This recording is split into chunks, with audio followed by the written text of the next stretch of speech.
Hello friends, इस video में हम पढ़ेंगे क्लास 7 साइंस का चैप्टर नंबर 2 और उसका टॉपिक 2.2 वो है डाइजेशन इन ह्यूमन। जैसा कि हम सब जानते हैं कि खाना खाते हैं हम तभी हमें कुछ एनर्जी मिलती है अपने बाकी अदर प्रोसेस करने के लिए।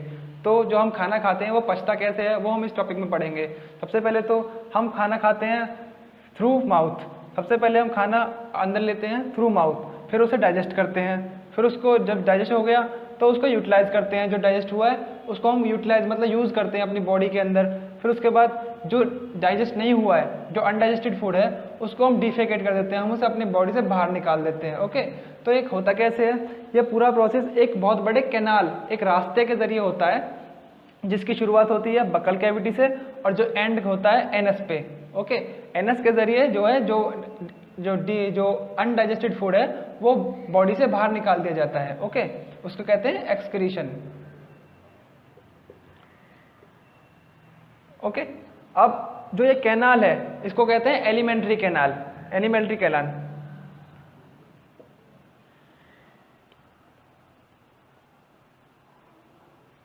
इस पूरे कैनाल को बोलते हैं एलिमेंट्री कैनाल, जो कि माउथ से लेके एनस तक होता है। तो इस पूरे कैनाल का कौन कौन से कंपार्टमेंट्स हैं, कौन कौन से पार्ट्स हैं, तो उसमें टोटल 6 पार्ट्स होते हैं।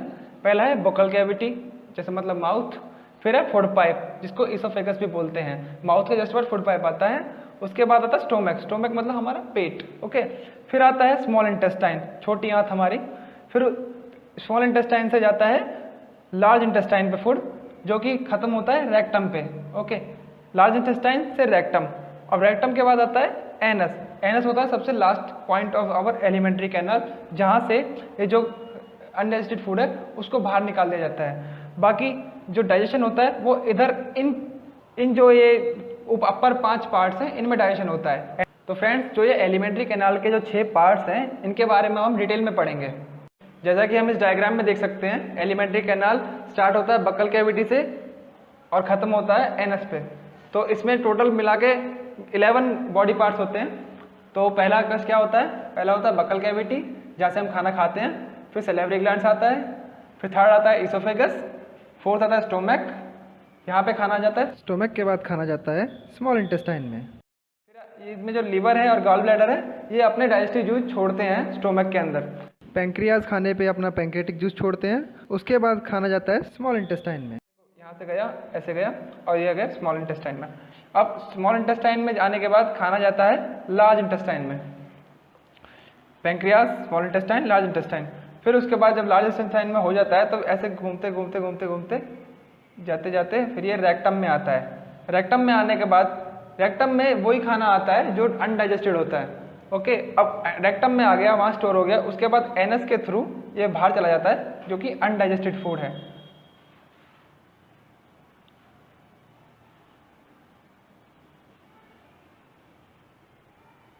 ये अनडाइजेस्टेड फूड इसके बाहर चला जाता है। तो होता क्या है कि ये जो food components gradually get digested as food travels through the various compartments. तो जैसे फूड वेरियस कंपार्टमेंट्स के थ्रू ट्रेवल करता है, जाता है, ऐसे ऐसे धीरे धीरे करके फूड जो है डाइजेस्ट भी होता रहता है। The inner wall of the stomach and the small intestine and the various glands, the liver, the pancreas स्क्रीट digestive juices. जो ये इनर वॉल है ना स्टोमक की, ये वाला जो इनर वॉल है, इनर अंदर के साइड से, और पैंक्रियाज का और स्मॉल इंटेस्टाइन के इनर वॉल, ये सब लिवर हो गया, लिवर का, पैंक्रियाज का और स्मॉल इंटेस्टाइन का, स्टोमक का, इन सब की जो इनर वॉल है ये डाइजेस्टिव जूस एक्सक्रीट करती है, मतलब छोड़ती हैं फूड पे ताकि वो डाइजेस्ट हो सके। इस डाइजेस्टिव जूसेस का क्या काम है, ये जूसेस कॉम्प्लेक्स सब्सटेंस को सिंपलर सब्सटेंस में कन्वर्ट करते हैं। जैसे कि कार्बोहाइड्रेट कॉम्प्लेक्स, अगर बड़ा कोई कार्बोहाइड्रेट है उसको स्मॉल कार्बोहाइड्रेट में कन्वर्ट करेंगे, बड़ा प्रोटीन है उसको स्मॉल उसके टुकड़े करेंगे, फिर उसको डाइजेस्ट करने में हेल्प करेंगे। The digestive tract and the associated glands together constitute the digestive system।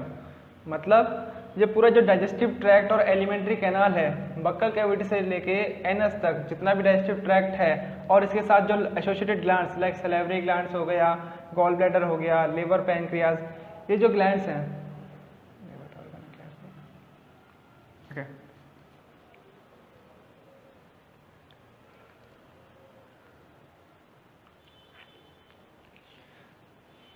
The digestive tract and the associated glands together constitute the digestive system. मतलब द डाइजेस्टिव ट्रैक्ट मतलब ये पूरा का पूरा बक्कल कैविटी से लेके एनस तक का जो पूरा डाइजेस्टिव ट्रैक्ट है, एंड द एसोसिएटिव ग्लैंड्स मतलब ये सैलिवरी ग्लैंड्स हो गया, पैंक्रियास हो गया, ये सारी चीज़ें मिला के डाइजेस्टिव सिस्टम बनाती हैं। तो फ्रेंड्स अब हम पढ़ेंगे डाइजेस्टिव सिस्टम का पहला part, mouth and the buccal cavity. इसको entry point of the food भी कहते हैं। फूड जहाँ पे सबसे फर्स्ट टाइम जाता है उसको mouth and the buccal cavity कहते हैं। और जिस तरीके से हम फूड को खाते हैं, जैसे फूड हमारे अंदर जाता है बॉडी में, उसको हम कहते हैं इंजेशन। इसको हम इंग्लिश में कैसे बोलेंगे? The process of taking food into the mouth is called ingestion.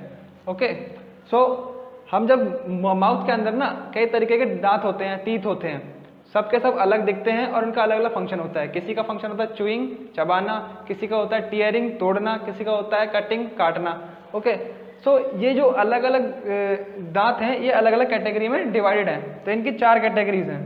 Okay, first है incisor, second canine, third premolar और फोर्थ है मोलर।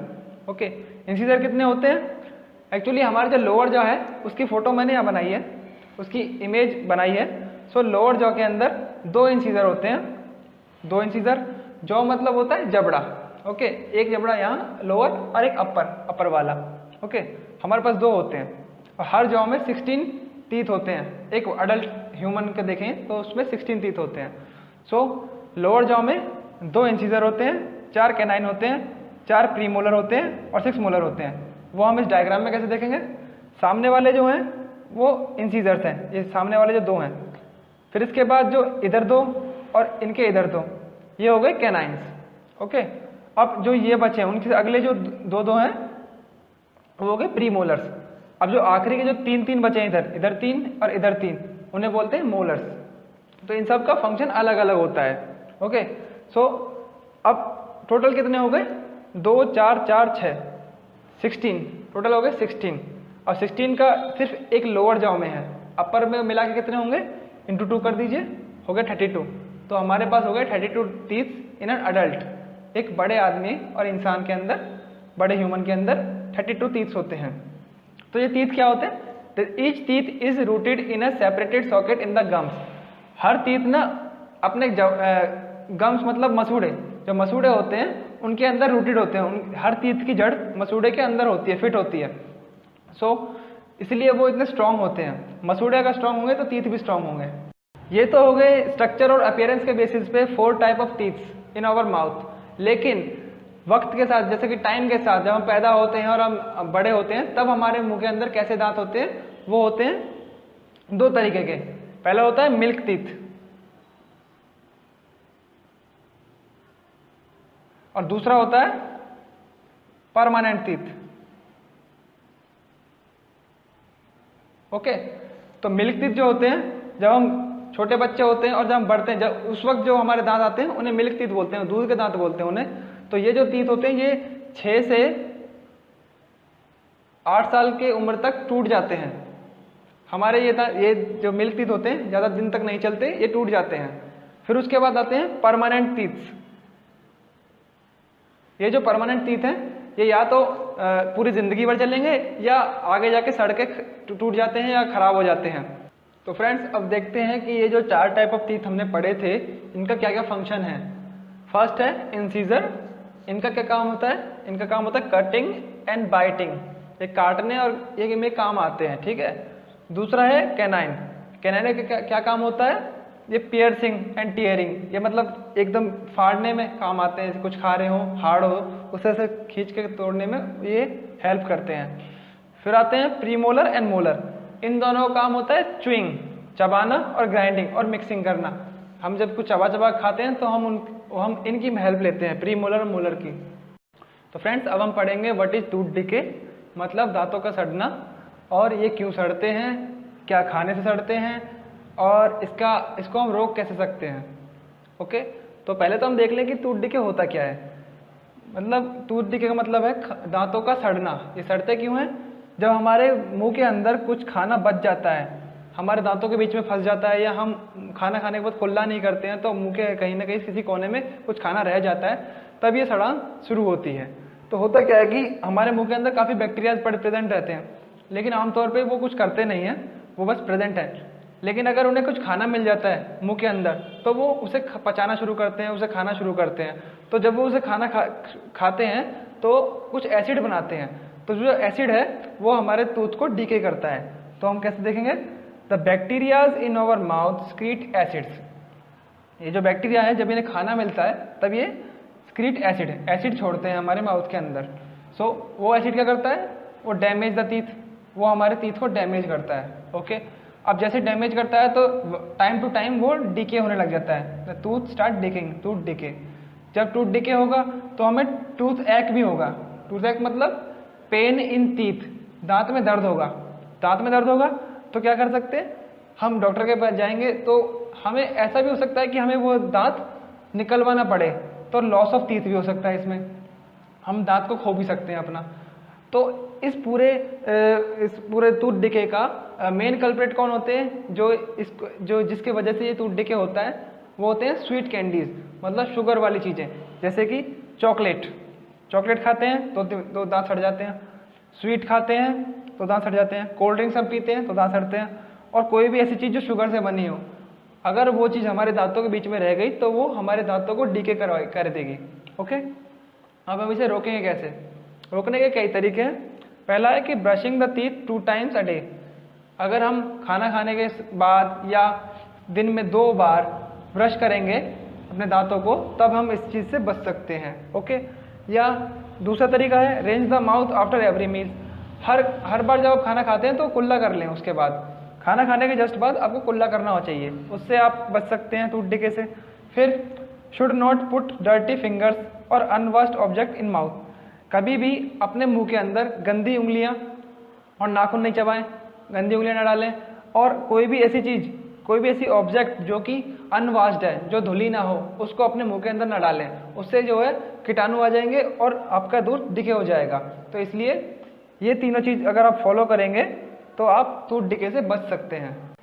तो फ्रेंड्स, माउथ के अंदर सलाइवरी ग्लैंड्स भी होते हैं जिनका काम होता है टू स्क्रीट सलाइवा, मतलब सलाइवा को छोड़ते हैं वो खाने पे। सो ये सलाइवा करता क्या है, this saliva break down the starch into sugar. ये सलाइवा जो है ये स्टार्च को शुगर्स में तोड़ देता है, उन्हें छोटे स्मॉलर कंपोनेंट्स में तोड़ देता है। माउथ के अंदर टंग भी होती है।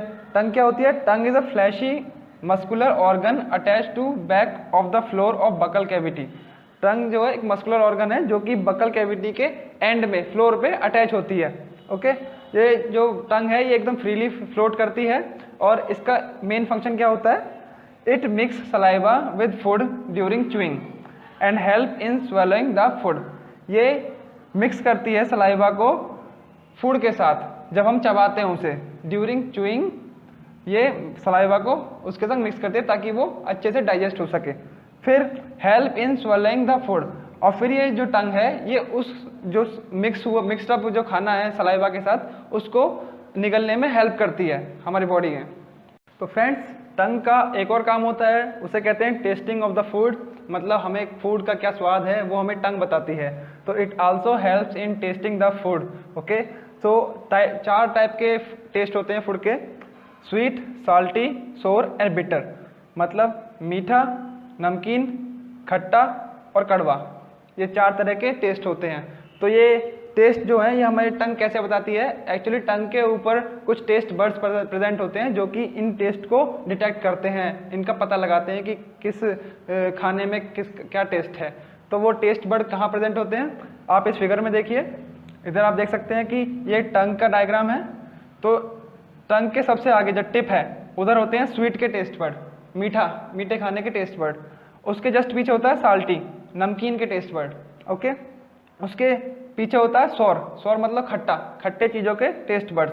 तो जो एंड जो होता है सबसे आखिरी में वहाँ होता है bitter, bottom of the tongue होता है वो होता है बिटर। सो अब आप देख लें कि स्वीट होता है tip of the tongue, salty होता है आफ्टर द स्वीट वर्ड्स के जस्ट पीछे, सोर होता है मिडल ऑफ द टंग के मिडल में सोर के बर्ड्स होते हैं, बिटर होता है bottom of the tongue. Okay, इस तरह से हम लोग जो खाते हैं उसका टेस्ट हमें पता चलता है। तो फ्रेंड्स, माउथ में सलाइवा मिक्स करने के बाद फूड जो है इंटर करता है फूड पाइप में। फूड पाइप को इसोफेगस बोलते हैं। ये बक्कल कैविटी से लेके स्टोमक तक का बीच का एक पाइप लाइक स्ट्रक्चर होता है। It runs along the neck and chest, ये हमारी गर्दन और चेस्ट के बीच में होता है। तो इसमें फूड कैसे मूव करता है? The food is push down by the movement of the wall of the food pipe. Food जो है नीचे की तरफ पुश किया जाता है by the movement of the wall of the food pipe. Food pipe के जो इंटरनल वॉल है, अंदर की साइड की जो वॉल है, इसके अंदर कुछ मूवमेंट्स होती हैं, उससे फूड को अंदर की साइड पुश किया जाता है। ये जो मूवमेंट होती है ये through out the alimentary canal है, ये पूरे के पूरे फूड पाइप में ये मूवमेंट होती है। Okay, and it push the food downward, और इसी की वजह से जो फूड है वो नीचे जाता है, नीचे की साइड मतलब पेट की तरफ जाता है। तो जब हम, आपने कभी कभी देखा होगा कि जब आप खाते हैं तो आपको वॉमिटिंग होती है। तो वॉमिटिंग होती क्या है? When the food is not accepted by the stomach, so it is vomiting out। मतलब जब हम कुछ खाना खाते हैं और हमारा पेट उसको नहीं चाहता, वो उसको एक्सेप्ट नहीं करता है, उसको नहीं खाना चाहता, तो हम उसको बाहर निकाल देते हैं, उसको कहते हैं वॉमिटिंग। तो फ्रेंड्स, जब हम खाना खाते हैं तो कभी कभी हमें हिकअप्स एंड चॉकिंग हो जाता है। हिकअप्स का मीनिंग होता है हिचकियाँ, और चॉकिंग का मतलब होता है खाने का इटक जाना गले में। सो ये क्यों होता है? ये जब होता है जब when food particle इंटर्स the wind pipe, जब फूड पार्टिकल विंड पाइप में चला जाता है गलती से, तब ये होता है। और ये कब होता है? जब हम कभी हंसते हुए खाना खाते रहते हैं, या हम कुछ सोचते वक्त खाना खाते हैं, या हम बोलते बोलते लोगों से बात करते करते जब खाना खाते हैं, तब ये ज़्यादातर हमें हिचकियाँ और चोकिंग हो जाता है। तो ये होता क्या है? एक्चुअली जो विंड पाइप है ये हमारे इसोफेगस के साथ साथ चलता है ऐसे। इसका काम होता है लंग्स को, विंड पाइप का काम होता है नॉस्ट्रिल से लेके लंग्स तक हवा पहुंचाना, एयर पहुंचाना। ठीक है, तो इन दोनों का जो कॉमन पैसेज होता है यहाँ पे थ्रोट में, हमारे गले में, इनका एक कॉमन पैसेज होता है फूड पाइप का और विंड पाइप का। और ये जो विंड पाइप है ये एक छोटे से ढक्कन से, फ्लैप लाइक चीज़ से ढकी होती है। तो कभी कभी जब हम खाना खाते वक्त बोलते हैं तब ये ढक्कन खुल जाता है और वो उसमें खाना विंड पाइप में चला जाता है, तो हमें हिचकियाँ आती है क्योंकि हमें वो खाना बाहर निकालना होता है, और हमें कभी कभी चॉकिंग भी लगता है कि खाना उसमें अटक गया है। तो इसे रोका कैसे जाता है? हमारी बॉडी इसे कैसे रोकती है? During swallowing a flap like valve close the passage of the wind pipe। जब हम खाने को निगलते हैं चबा के जब अंदर फूड पाइप में डालते हैं तो क्या होता है? एक फ्लैप लाइक वाल्व होता है जो कि विंड पाइप को क्लोज कर देता है। जैसे कि मैंने देखा ना, ये फ्लैप लाइक वाल्व है, ये ढक्कन है, ये इस विंड पाइप को बंद कर देता है जब हम खाना को इसोफेगस में डालते हैं। फिर ये guide the food into the food pipe. अगर जब ये बंद हो जाएगा तो हमारा जो फूड है वो इसोफेगस में ही जाएगा और इधर उधर नहीं जाएगा। तो उससे जो है हम लोग हिकअप्स और चोकिंग को प्रिवेंट कर सकते हैं, रोक सकते हैं।